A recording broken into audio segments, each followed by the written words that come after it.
Welcome back, everyone, to another episode of the AlexAndMo Podcast. I hope you guys had a chance to catch up on previous episodes since we were not live last week. And if you have not yet done so, please subscribe to our YouTube channel and follow us on our social media platforms, Twitter, Facebook, and also Instagram. So tonight we have with us Dr. Ryan Smith. I've known Ryan since he was a student. Wow, I do feel so old. But I do consider you like a little brother, Ryan. And even though some might consider me a seasoned entrepreneur, I have been learning so much from the stories that you've been sharing with us. I honestly admire and respect your transparency. So Alex and I are really fortunate to have you on our podcast tonight so you can share with us some of the lessons that not only Alex and I can learn from, but our audience. And this episode is going to be around for a long time. So you can be touching hundreds, possibly millions of lives. So yeah. No, appreciate that. Thanks for having me. Absolutely. Appreciate you coming on. I mean, we've interacted some on Twitter previously, before you took your little break. But yeah, I'm definitely interested to know more about your backstory. I know you and Mo have known each other longer, so definitely interested to know more about you and how things are going. I mean, we were just talking before we came on. Obviously, you're a new father, so congratulations to you and your wife on that. It'll a lifelong journey of learning and awesome things for you guys. So definitely congratulations. I appreciate that. Thank you. Nothing like a newborn child to put everything in perspective. Absolutely. Very, very quickly. You're like, oh, all right. This is life. I get it now. Yeah. You're starting to figure out what's really important and what just doesn't make the cut, because between trying to find some sleep and keep your child alive, there's only so many things that can actually take up that little bit of space that's left there. Yeah, agreed, 100%. So I always like to ask people,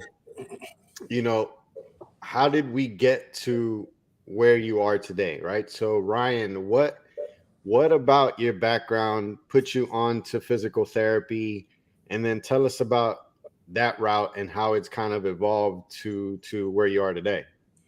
Yeah, route to get to PT school, I think, was pretty familiar to a lot of PTs, right? I was an athlete in high school, so you already kind of get into that sort of, biology sort of background and wanting to work with athletes. I was an athletic trainer in undergrad, so that really drove what I wanted to do. And I always knew as an AT, I wanted to go to PT school because it seems like a good stepping stone to kind of move towards that direction. They seem to mold well to each other. And I'm like, cool, if I'm going to do something like a sports PT sort of route, then being an ATC makes sense. And then going to PT school right from there. So that story was kind of checked out. I had some really great athletic training mentors back in high school and college. And that sort of prepped me and then helped me get prepared to apply to PT school and get in. So that sort of familiar, I think, to lots of students going into there, interest in sports, interest in, the body and just overall human anatomy and stuff kind of naturally flows into there. Then you become an AT and you really like the team aspect, and maybe even really what I enjoyed was the rehab aspect of that, working with the athletes in the off season, that stuff, and naturally kind of fit into PT school. And then I got accepted to Ohio State and became a Buckeye after being in Wisconsin for the longest time. So that worked out pretty well for me to get there.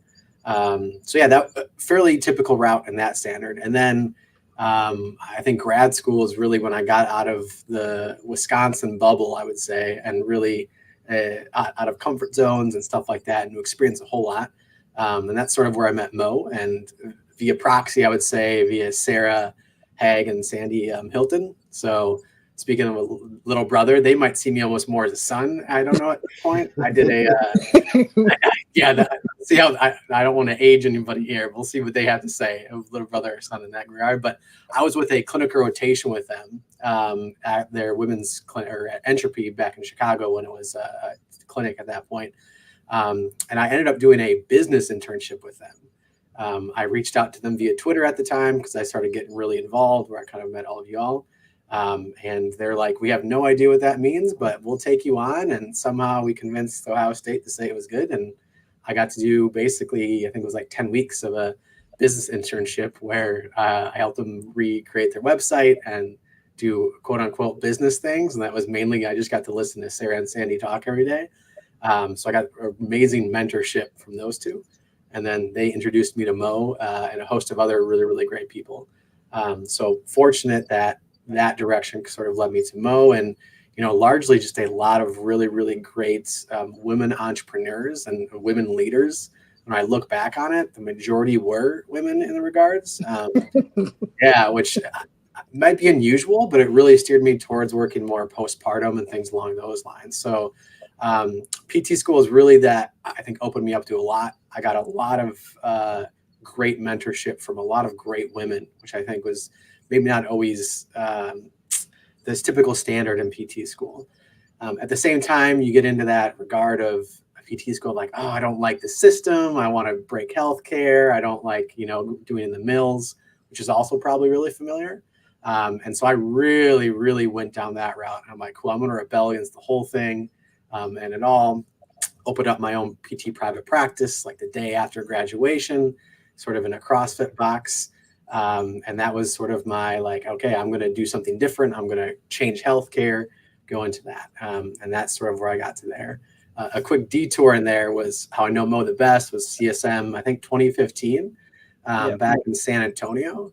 That involved very late nights and lots of fun and good times with lots of people. But I also presented at that CSM for, I think the course was called, or the title was called Males and Pelvic Health.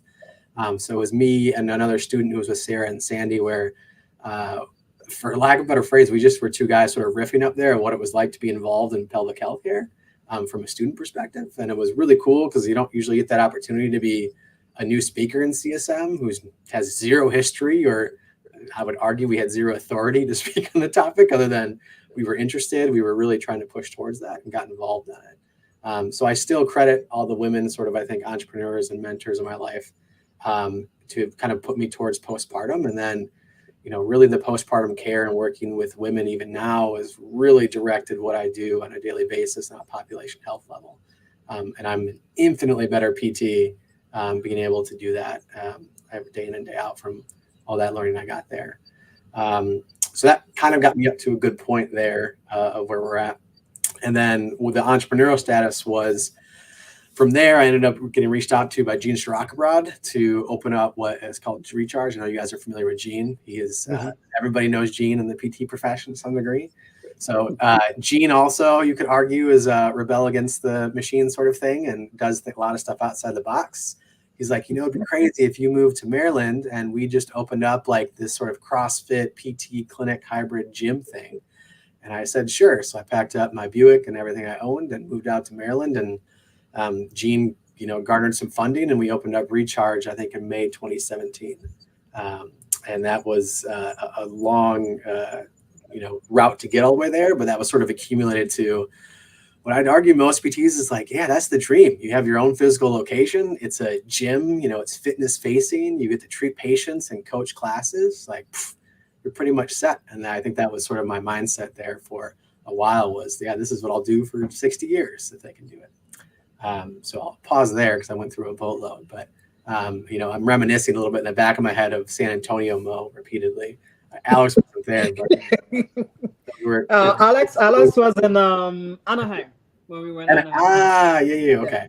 Yeah, so that's how Mo and I originally. Well, we knew each other on Twitter before, but that was the first time that we had met in person with CSM, and quite frankly, that was the last CSM I attended. Because like shortly there, exactly, yes. So actually on that trip, so that trip was February of that year, and my son was born in April of that year. So we were getting towards the end. Like, I still remember my wife came with me, my parents ended up meeting us there, and we're a big Disney family, so we did the whole Disneyland thing while we were over there. But yeah, I remember having to have conversations with my wife's OB to make sure that she was going to be safe to fly. We didn't want to have nothing against California, but wasn't trying to have my first child in California. Yeah. So yeah, so wow. Oh, that's a small world. Crazy. Unreal. Wow. So Ryan, it's interesting that you said you wanted to disrupt the current healthcare system, and in a way, you're doing that now, doing public health, and I have to applaud you with doing that. But as a student, you took charge, found where you wanted to do your clinical. I know there's students out there who would like to do that, but some of the schools that they're in don't allow them to do so. But I encourage people to chase after your dreams. If you do see a clinical rotation that you like to go to, hey, sign up, find out what you need to do. It could turn out to be the biggest blessing. Also, something that I admired is that you and Gene, you videotaped the journey from start to finish. When it was just like a big space with nothing, you guys showed the build out, and to me that was great to watch, because at that time too I was also starting my own practice. So it felt like, okay, I could understand what they're going through, and I feel like I have a community of entrepreneurs that I can relate. Even though we were doing separate things, you guys were doing the CrossFit or patient stuff. I was focusing on home health, but I believe that also inspired other people not just to focus on the highlight reels that they see in social media. They could see everything that was happening then and there. So it felt like a real world TV kind of TV version. Ian's gonna be so happy you put it like that. That's exactly what he was going for. Yes, I think I created more content in 2 years with Gene during that period than I think I will my entire rest of life by far. Every day there was a camera, and I still give Gene crap. The day that we moved all the weights in to put the rig together and that, he happened to be filming the majority of that time while I was lifting all the weights in. So. Yeah, he was great at capturing content, but he missed those pieces of critical information, like putting the weights inside. But no, that's great. I forget that Caruth kind of came up at the same time around that period. But you're right, it is. At the time, I feel like it's maybe a little more common now because you have like the Danny Matteis and the Karen Litzies who have put out so much stuff there for people to have a blueprint of sorts that it's. I used to tell them, like, yeah, you can just set up an LLC and kind of figure it out. And I think a lot of people can still do that, but now there's actually sort of people who have sort of forged that path. It's a little more common, but yeah, at that time it was nobody. How do you start a brick and mortar and not like fumble in the first 6 months? And what does that look like? And how's it all put together? It was kind of a cool group of us who all sort of leaned on each other and just saw what each of us were doing. I think even Josh Funk and R2P at the time was probably right around the same period opening up in that aspect. Yep.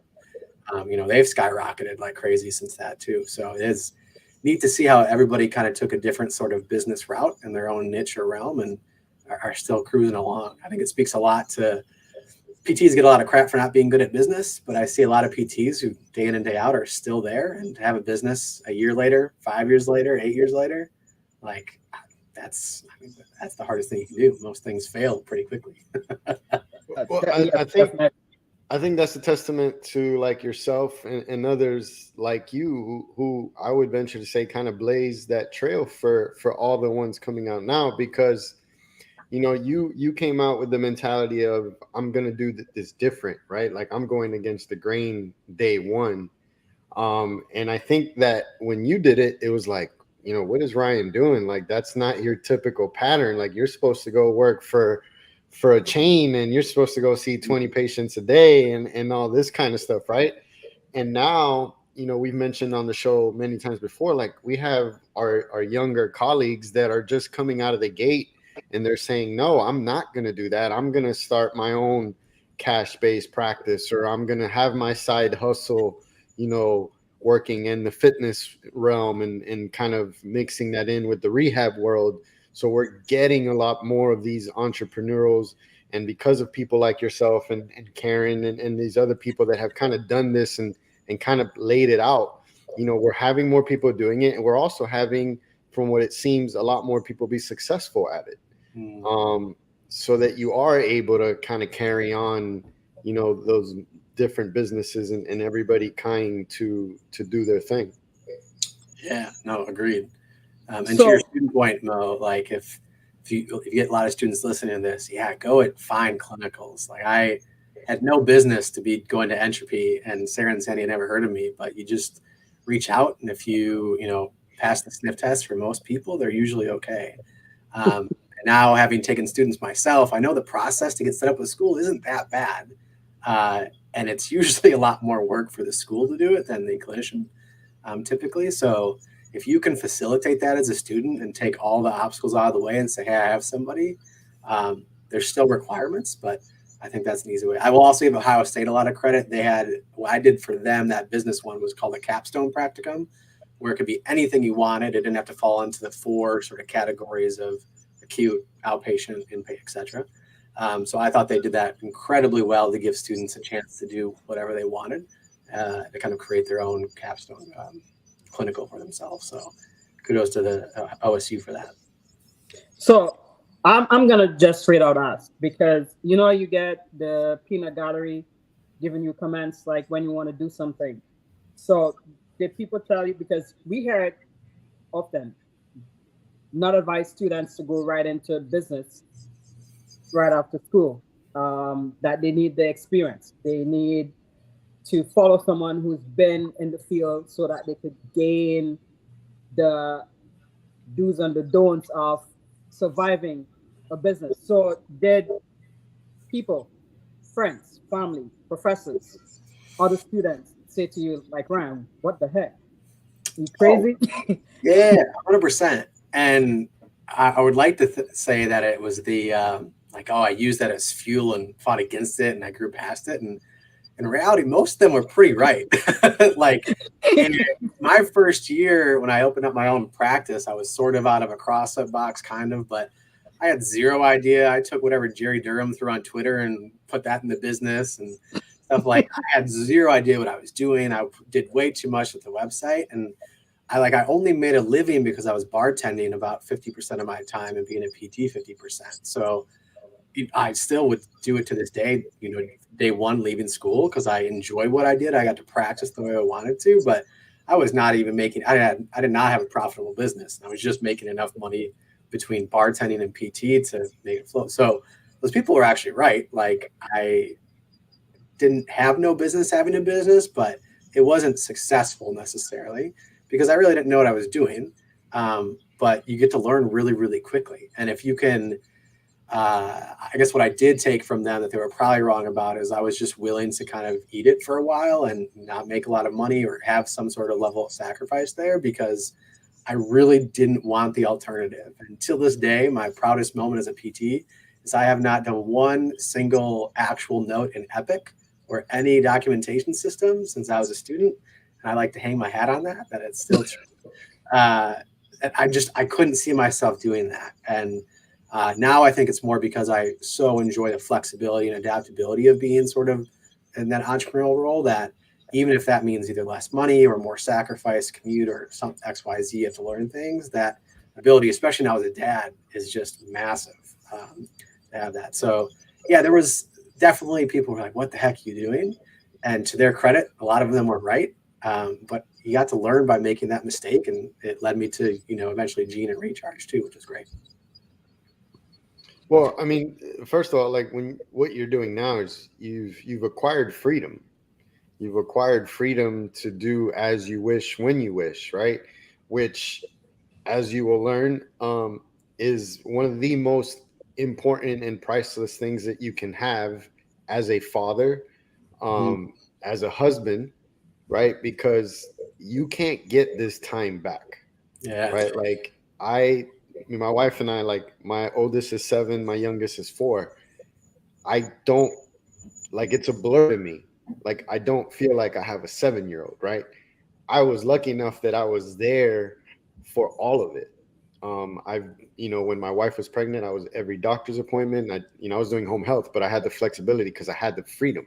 I had the freedom to decide what was important, what wasn't important, and I have the flexibility to move things around. But that time becomes important because you don't get it back, right? So you're there when you want to be and need to be, and you're working when you have to be. And I think ultimately that's the most important thing. And I think most people are starting to realize that sooner rather than later. Like, hey, the money's good and all of this other stuff is good, but I just want the ability to say yes or no, and kind of move from there. And the other thing that I would say is, like, I don't, when you said that your business that first go round wasn't successful, successful it depends what lens you're looking at success from, right? Did you make money? No, probably not. Like you said, you had to bartend and do all that stuff to kind of make ends meet. But all the other stuff that you acquired is the foundation to where you are now and to the things that you are now. And that doesn't happen if you're working for somebody else. It just doesn't. Yes.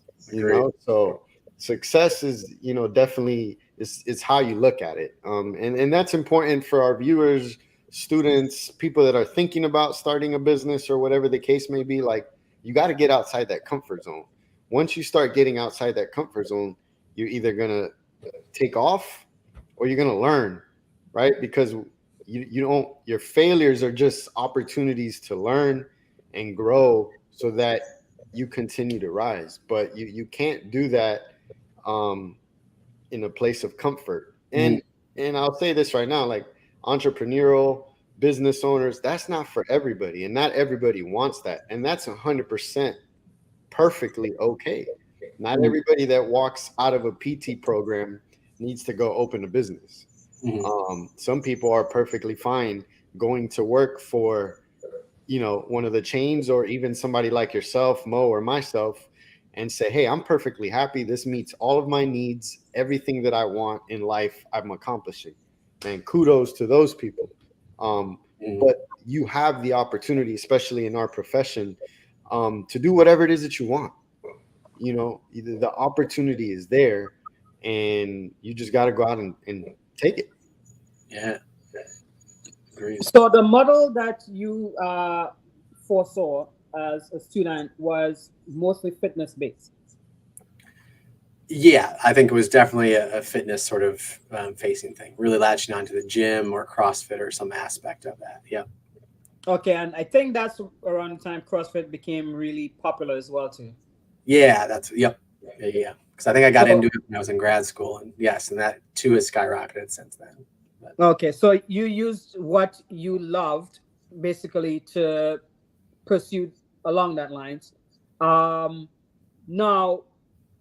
you guys would form sort of a community as well too, because I recall the times that I visited there. You guys were able to bring together like military people, those in it was in Ellicott City, right? If I'm not mistaken. Correct. Yeah. So you were already doing something that most PT businesses don't get to do. That is to be part of the community. And you guys were going around sharing opportunities with other entrepreneurs that were there locally. So it was you were entrenched in the community. So you were doing something that most business owners don't get to do at all. Yeah. No, agreed. And now you're doing it in a different setting. Yeah. I guess the tie to the 9-to-5 job that we just came from, that sort of point by Alex, and what we did with the community. As business owners, you probably test this. There is some level of freedom when you do work a 9-to-5, and you don't have to think about it at all after 5 p.m. I think as a business owner who then took a break and then I worked a 9-to-5, I'm like, oh, I get it. Like, there's some sort of even level of freedom where you don't have to think about payroll at 7:30 p.m. at night or whatever you're trying to do. And you can just go home and not think about that at all. So to a lot of folks, like, yeah, it's kind of a different type of freedom, but the yes or no, the flexibility, I think, is still what drives me toward it. But I think I had a greater appreciation of that when I took my break from healthcare and PT in general. But yeah, to your point, like the community aspect of Recharge and, owning that business was massive. You not only, are you seeing patients, but you're growing a community of people who want to get involved in fitness and really just be in a community aspect that you literally build from the ground that day one. We opened up in May 2017, and I think when I left, it was January 21, and we had built up, I don't know, a community of 80 to 100 people by the right around pandemic time, around that.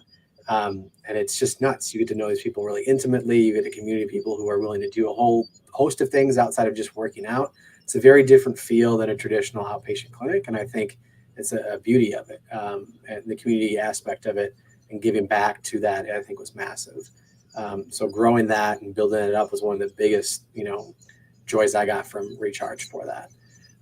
But yeah, it was Recharge was a very, speaking of learning, like the first year of my practice that I had, Recharge was the same. I had a lot of issues myself about how I was handling the business load and the case and growing it and payroll. And I kind of, wrote about it a little bit, that I just, reflecting on it, really struggled as a leader within my own business of making really hard decisions about who to bring on or who not to bring on, what to pay or what not to pay. And all that time, like I was paying myself very little.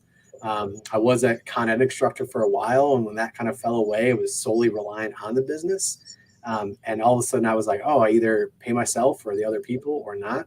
And then you're trying to figure out how to make money at the same point, but also, produce the product that you want. And all the meantime, I'm, trying to communicate and work with Gene, that I really struggled as a leader to communicate with my other business partner about how I felt or how I was doing through the whole thing. And you let that seep in long enough, which I sort of did. I like to call it sort of the Midwest mentality. If anybody's from, Wisconsin, Michigan, Iowa there, you just kind of tend to bottle everything down. And then at age 45, it comes out. That's the typical Wisconsin way. Well, I do those in small little increments, and usually it comes out in deep, deep depression at certain times. And that's sort of where I was at towards the tail end of Recharge. Of, I wasn't communicating well. I didn't feel like I was leading well. I was really burnt out, both on growing the community, but also on my patient care. And I had learned such an incredible amount, but I just felt like I didn't have the vision for where I wanted it to go. And I had really moved away from fitness in general too. I just had lost all desire to kind of keep into that. And I'm like, I just need some time away and to get away from healthcare as a whole. So again, to your point out, like the things I learned in those 4 years at Recharge is like, they say it's like a makeshift MBA when you go on your own. 100% it is. And it is wild, the things I took away from that and the experiences I had. I just wasn't, I don't think, mentally prepared of what it meant to lead a business, to lead a community the way I wanted it to, but still be able to take care of myself. And so ultimately I stepped away. The pandemic didn't help in it either. As you all know, that threw a whole wrench into how the heck do you run a business that has people gather in large groups to celebrate and move together. So that was its own experience to kind of go through that. And then in, January 21, I took a couple of years off and became a project manager and literally did a 9-to-5 job from Monday through Friday and got to experience the other side of quote unquote freedom of that life for a little bit. So yeah, it is. I still miss the community aspect of that, Mo, because it is quite amazing when you have that. I think that's why, for everybody who does or does not like CrossFit, does an incredible job to bring together a couple hundred people in a single space consistently and get them to rally around something. And anywhere you can do that for your community, I think is crucial. But that's where I came from. What was the transition like, when you're going from this space of, being a leader and being dependent on by others, whether it be your business partners or employees or whatnot, and then having the wherewithal and the insight with yourself to say, hey, this isn't going right? Like, I'm not in a good space right now, so I'm going to back away. Because I feel like some people might just double down and say, hey, I gotta work harder, right? Like, I gotta dig in, and that could just set you down even, further hold of bad things potentially happening. But what was that transition like when you go from healthcare provider to project manager, and how were you able to make that transition? Like, did you have this knowledge or this, like, what was that like? Yeah. So to your point, like I did for a while there, just double down. Like I'm just going to outwork this, because you can outwork anything and you'll feel better. And that's not always the case, as I've learned pretty quickly. But no, the transition was Gina and I laugh, but my 2-week notice was like a year. Of like, how we really because I owned a large percentage of the company, and we had never, when you start a company, if you're good at it, you should probably talk about what your exit strategy is when you first start it. Gina and I never really talked about it. We had we're like, we're going to do this forever. So I taught like, what does that mean to not own the company anymore? How do you transition out? Like there was a whole business aspect of it. So once we kind of worked through that, I think it ended up being like 6 or 7 months of transition of prepping the team for when I could leave, letting the community know that I was leaving, why I was leaving, going through that so I could transition out, get the training and documentation in place. So there's a lot from a business standpoint that I'm glad I got to see and work with Gina on to kind of leave the space from there. And then the project manager thing honestly came from one of the community members that was part of Recharge.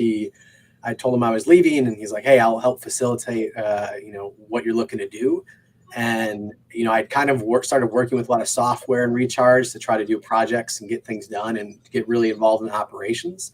So I was really applying any projects management or operations management job I could find. And I got sort of hooked up via a community member there and did a lot of self-study about what does it mean to be a good project manager, which ironically usually ends up just being a good leader is how good projects get done. So it was a good crash course on how I needed to develop that skill set very quickly to be able to run small teams.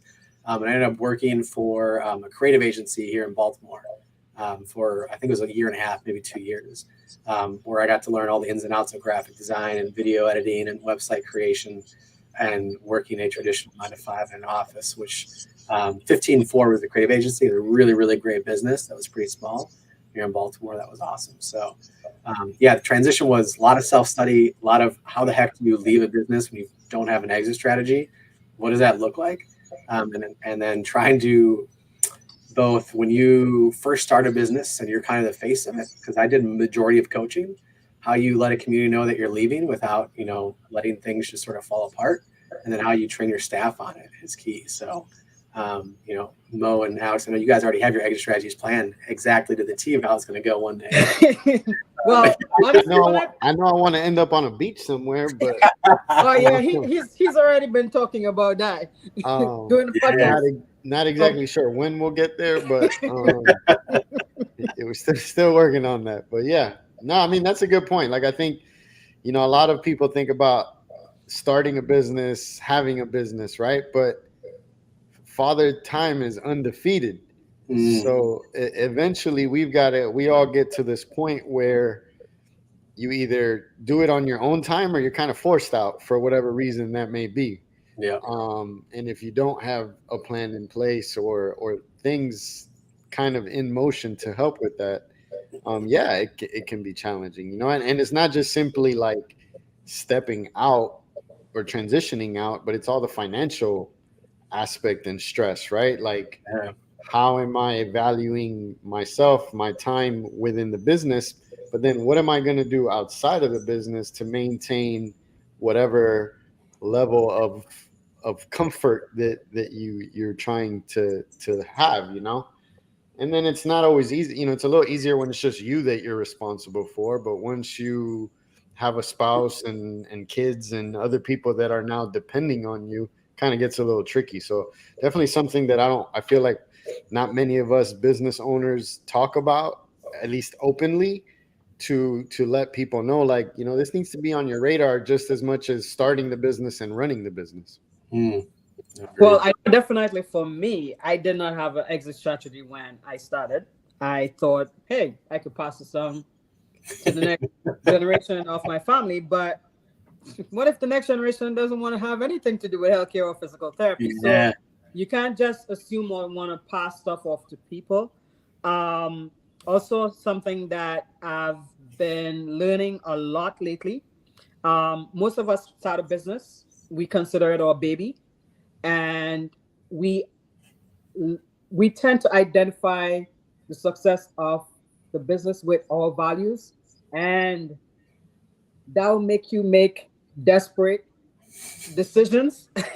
And oftentimes you will double down, as Ryan said, on things that if you were to step back a little, you'll be like, you know what? You just need to let that go and ride the wave and refocus, zoom out.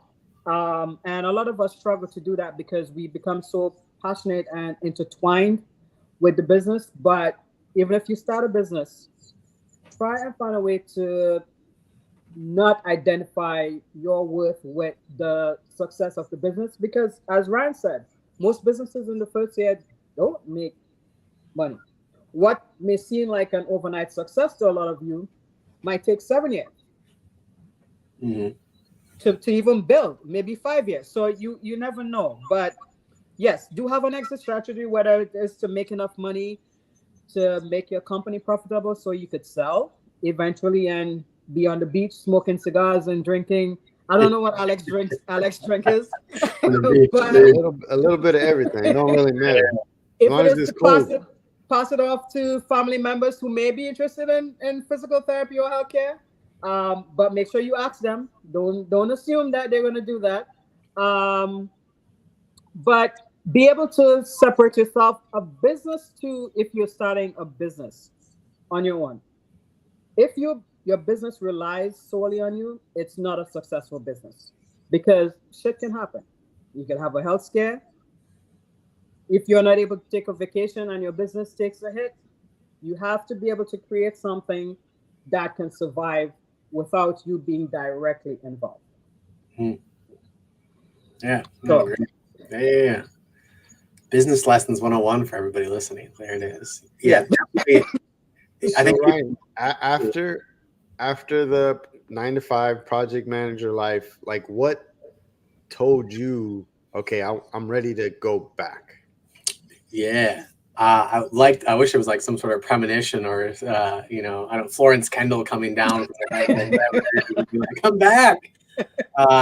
No, I really enjoyed the learning aspect of the PM stuff. And at some point I'm like, I knew from like the first couple months of doing PM, I'm like, I need to go back at some point. So within 3 months, I had already talked to my, wife at that point. I'm like, I'm going to go back at some point. I just don't know when, and I need some time to clear my head. So there was no like one specific point, just the knowledge I always would. And I just needed enough time. So when I started, to be honest, to get kind of, bored of the PM stuff or just like wasn't really enthralled by it anymore, I started looking at, what is my step to get back in the profession? Fitness included. Like I stopped working out for the most part altogether. I went from like 6-7 days a week, because that's how it was, either coaching or working out, to virtually nothing. So speaking of 9-to-5, sitting at a desk when you're not working out, holy health issues, my goodness. But it was always on the radar, and I knew how to do it. So the transition to there then was, well, what do I want to do when I get back into PT? I don't want to go out on my own right away. I want to be, more methodical about it. Do I do outpatient ortho? What do I get into? Can I just go back with Sarah and Sandy and live in, entropy in the back room somewhere for a while? I don't know. But there was two things. One, I had a wife now. So a lot of my decisions were, well, this can't be, I can't take as big of a sacrifice or hit financially or just moving anywhere like I might be able to.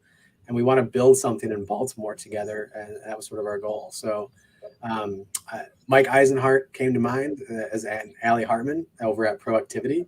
I had been in touch with Allie for, good friends with her and Aaron Perez for a while there. And I think you've had Daria Oler on your podcast as well, as my colleague now. And Mike had helped me fired up back in 2015 at CSMs. He's been preaching the good word about population health and direct to employer work for 25 years now. And he still does it, but I think he's said it a billion times at this point. And so I'm like, hey, I want to get involved with you, but I want to make sure it's the right fit. So I reached out to Proactivity and said, hey, what would this look like? Can I observe for like 1 or 2 days and see if this is the direction I want to go? And so that was sort of the Kickstarter. Like, hey, Mike, Allie, can I like hang out with you guys for a day or two and see what you do, and see if that's what I'm interested in? And lo and behold, it ended up being right. And they were nice enough to give me the opportunity to step and observe and then get actively involved. So that was, again, another, I'm going to put in my 2-week notice, but it really ended up being 4 months. Finding very quickly I have a hard time leaving jobs. So that was another long transition over the like a 4 month period or something like that. yeah, but yeah, no weird premonition or anything like that. I wish it was a cool story, but just the knowledge of the moment I stepped into an office 9 to 5 after 2 months, I'm like, yeah, I gotta get back. You just when you have a calling, you always, no matter how many detours you make, you're gonna find your way back to it. It's the beauty of the profession, right? Like there's something inherently that, again, a lot of us talk about the athlete background and working outpatient ortho, but any aspect of PT, there's just something about what we do with people that a calling, whatever we want to call it, it just drives us in a different way. And probably most medical professionals, I think. And I definitely understood I didn't have that in a traditional job as like a project or working on a business thing that I didn't really know what the bigger picture was.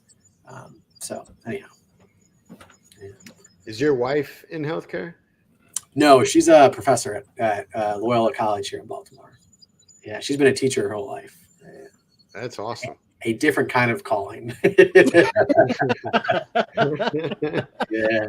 So tell me, like, I mean, I'm a big believer, like the things that I get to do, such as this podcast and all these other things, is because really of my wife, who is, my partner, my best friend, but my rock. She's the one that holds it down so that I can do these kinds of things.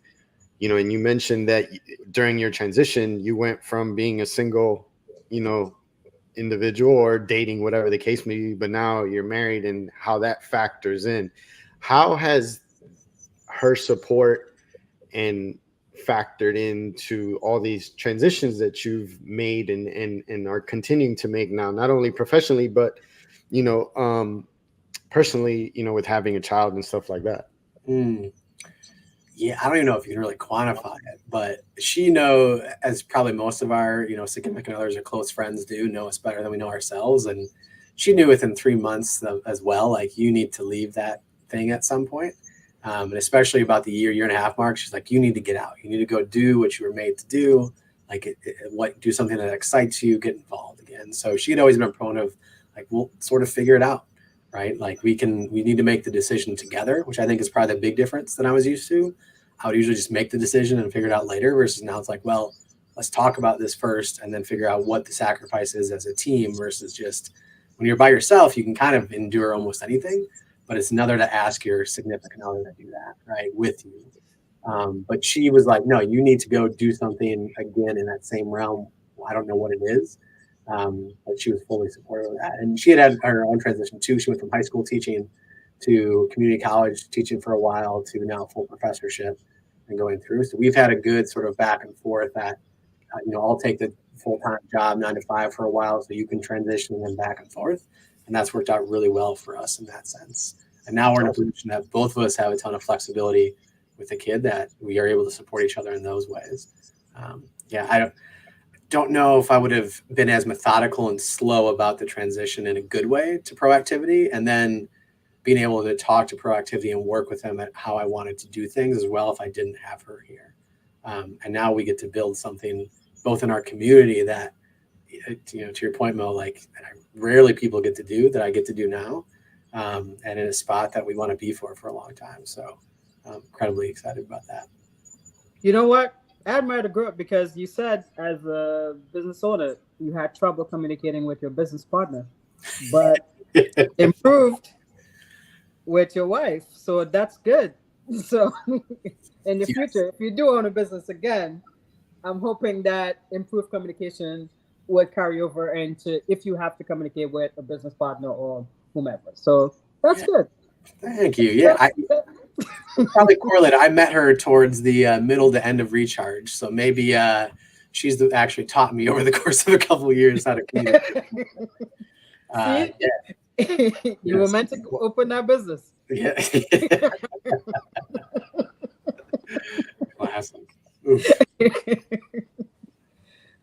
But yeah, but it like, I know for me personally, I like to move fast. I always think in my mind that the speed is dependent on success. So knowing that you were someone who like just acted fast and moved without having to consider anybody else, be honest with me. How is it going from? Because there's some things I'm struggling with now, like, I have to consider this or that. Yeah. No, I mean, I guess the best example when Gene asked me, I literally moved out to Maryland with just my belongings in my car. Didn't have anything, other than that. And in some ways it was really good because you are flexible and adaptable. In other ways, like I completely neglected a whole bunch of things about like long-term savings and student loans and investments and retirement, like all the thing, taking care of myself, healthcare wise, all that stuff. Right. But the ability to slow down, I think a little bit, and maybe slowing down isn't the right word, but just be able to see thing and make a decision with somebody else always has you pause a little bit more because the decision ends up being bigger than you. And I think, to your point of like, if a business is just you, then, in some ways it might not be successful, but all of a sudden it's bigger than you and you have to make decisions for multiple people or a family, or you have a team now that we have with our child, like, you start to consider things with a little bit more, I think, clarity in those roles. So for her, like my transition to proactivity, I still did part-time project management work for a separate fully remote company up until very, very recently, while I was kind of transitioning, towards full-time with proactivity. And now, since we've had our child, I'm actually going to stay at part-time proactivity while she picks up some consulting work she does on the side. So that way we can kind of space it out evenly and I can do some more childcare for it. So again, that flexibility aspect. And to proactivity's credit, I get a chance to sort of grow like kind of a branch of proactivity here in Baltimore and work with some of the manufacturing partners over here and in the community, while also working with our employer clients along the East Coast and Delaware and Jersey and stuff like that. And population health on that side is just an amazing opportunity. And I think has really shifted how I view my own health overall, and how I even practice at the top of my license. Good. So what would the Ryan now in 2023 tell the Ryan in 2017? Oh man, probably listen to Sarah and Sandy more. That's probably to be honest, I would probably say I don't know if I would tell them to change a whole lot. Because, to Alex's point earlier, like I couldn't have learned half the stuff if I didn't just jump into all of it. I would have probably met my wife, to be honest, if I wouldn't have done all that. So, looking back, I don't know if I would have changed anything other than maybe being a little bit more kind to myself and really trying to understand how, emotionally I would do versus, just working harder at certain things. Doubling down on it, as we've talked about a little bit, like isn't always the best route. So I might have suggested that, but I don't know if that would have got me to where I am today. So I'd probably just say stay the course, like keep going after things the way you had been, like you were on the right direction, you were on the right route. And I think you just experienced a path that probably is more common than we give it credit for. A lot of people go into business for themselves or do their own thing and it doesn't work out. Now, workout can be defined however you want. Like for me, theoretically, you could look at my past experience, say I had 2 businesses that I didn't, cash out on or have be successful or make billions of dollars. But to me, like the things I learned from that allow me to set up what I'm doing right now. So yeah, I think I'd have told him like, if any advice, nothing's overnight success, as we kind of alluded to. And I think he actually believed that a little bit back in 2017. I'm like, yeah, we're going to scale this to billions or millions, and my student loans will take care of themselves at that point to some degree. But overall, just like stay the route, stay who you are, because you'll end up learning so much from all the mistakes you'll make. That'll put you in a good position. So would you advise students to go right into entrepreneurship? Or would you be in a gallery saying, what the heck are you doing? No, 100%. I would. I think it was. I'll never forget. I was at Ascend in 2018. I think right when we were opening up Recharge, and the peanut gallery was pretty brutal at Ascend because I did a Shark Tank presentation there, pitching Recharge. To the Shark Tank's credit, they were absolutely right. Parts of the financial model did make a lot of sense, but it was there was a ton of that peanut gallery aspect of there. But even then, I'd still say there's so many versions of entrepreneurship that you can do nowadays that can be PT related, or you can be good at just because you have a PT mindset. You can do things that aren't necessarily making money as a PT, but still involve the skill set and the licensure that you have, right? Project management being an example. I go into projects and teams and I diagnose and I prognose and I develop a plan and all sorts of things. And you can do that in a multitude of ways that isn't always going from like 0 to 60. You can do part-time stuff. You can do side gigs. You can do consulting. There's so many different variations and versions of that you can kind of make it what you want. And it doesn't have to be, the only thing you jump into by itself. If you want to make something that is sustainable and lasts a long time, I think you eventually have to give yourself fully to that. But there's a lot of things in between that you can do that I think is still warranted to be entrepreneurial in certain ways. So students, go do it. And to Alex's point earlier, like I think a lot of them are, or they're forcing companies to do it better when they offer jobs, right? The Mills thing, I think, is probably just getting old at this point. Like they're still going to be that because it's a thing, but students are coming out like, oh, that doesn't make any sense. There's better ways to do that, right? Again, R2P with Josh is a good example of, there's still a fairly traditional financial model at R2P, but have found a way to make a great culture and company for people to work into. And I think there's a lot more examples of those coming down the road of people doing business right that we'll start to see further and more. Indeed. Yeah. So Alex, as a seasoned veteran PT, would you advise the student to go right into entrepreneurship?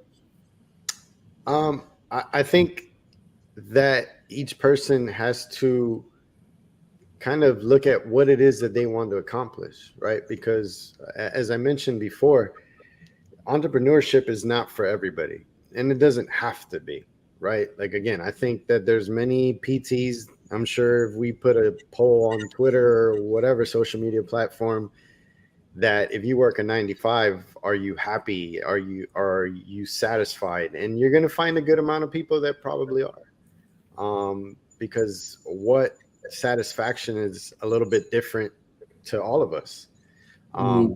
But I think that if you have any inkling of wanting to be an entrepreneur, you should absolutely go for it. Whether it's day 1, day 50, day 300, or whatever the case may be, wherever you are on your journey as a PT, if that's something that's inside of you, like chase it, go after it, because you're going to learn and succeed, and you're going to take a lot from it, kind of to what Ryan's journey was. He went in head first, and yeah, he had some bumps along the way, but he learned a ton, and it got him to different spaces, right? And it doesn't always have to be financially, it doesn't have to be he made X amount of dollars and he's, living the good life. He, by his account, he didn't make money, but he's a much better clinician. He's a much better person, leader, all those things that you're probably not getting if you're in that comfort zone, right? Like, I think the most important thing to figure out is if you want to get anywhere in life, you've got to go outside of comfort. Now, if your comfort zone is meeting all your needs, then by all means, man, just keep it on cruise control and keep doing that. But if there's something that you want, you're going to have to go out and get it. And it's going to come from outside of your comfort zone, because you're not going to get there just, on cruise control. Well put. Yeah. Well, I mean, this has been good listening to. Has this been a business therapy podcast for us three, actually? Business therapy. I'm looking back and wondering, you know what? Well, I definitely couldn't go from student to entrepreneurship because being an international student. So that was not in the cards for me. So I had to go that route. But hey, if there are no limitations like that for you, as Alex said, if you have that planted deep in, chase after it. And like Ryan did, even as a student, reach out to people that you want to know and learn from. That's important. Build genuine relationships that, yes, you can go back to those people and be like, hey, I need to talk with you. I need to share something with you. Because trust me, what you're going through, you're not going through alone. Everybody's experiencing it. Some just are good at hiding it, as Ryan said, keeping it down deep. Don't wait until you're 45 to let it explode.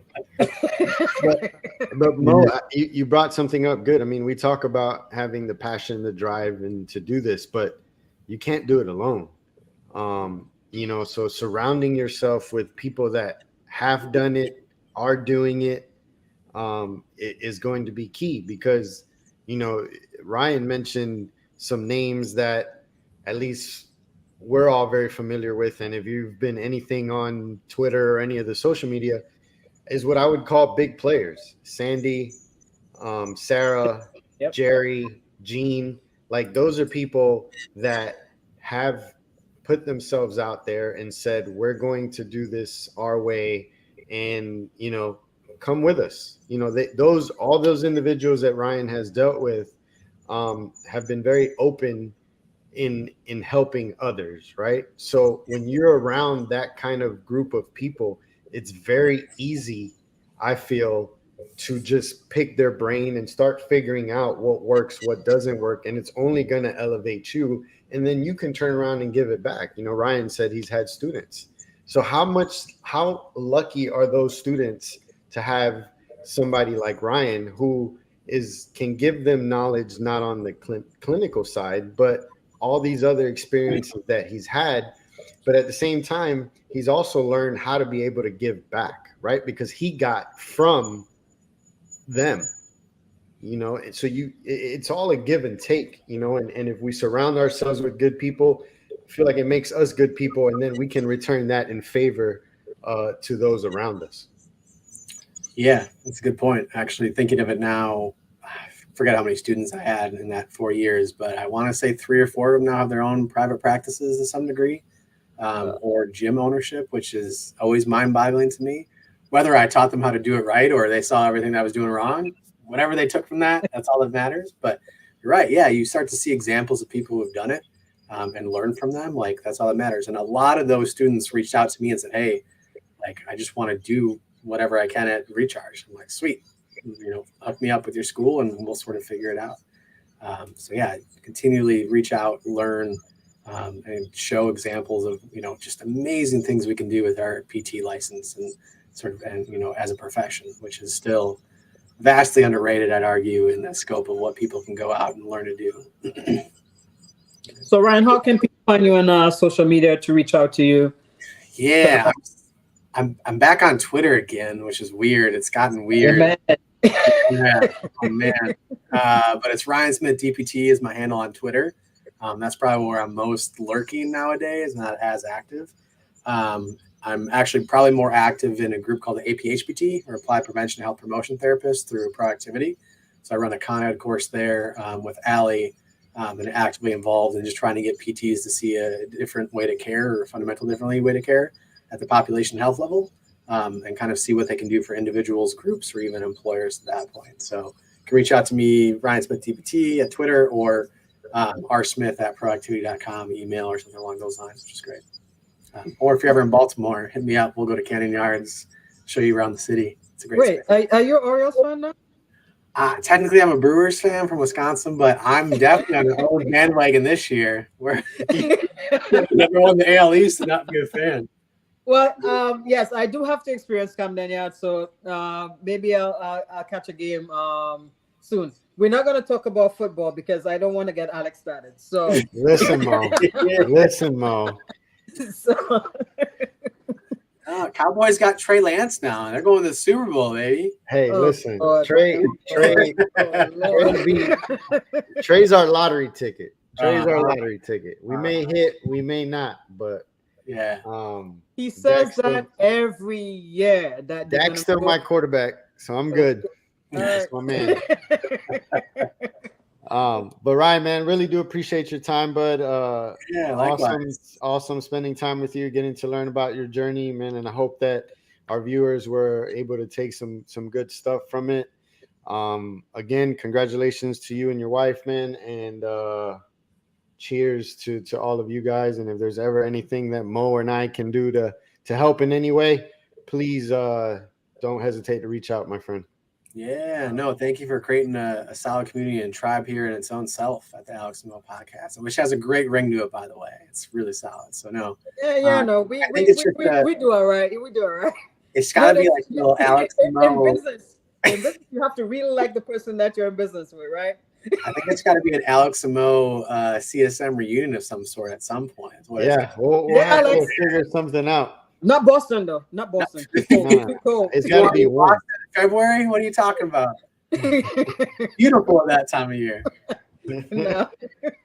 All right, to all of our viewers, thank you very much. Really do appreciate you guys. Continue to follow on all our social media platforms. Share, retweet, like, all that good stuff. As always, everybody be safe. To all my Florida viewers, we're getting ready, specifically close to Tampa. We're getting ready to have a little bit of a hurricane or something real close to us. So everybody be safe out there. All right. Good night, all. Good night.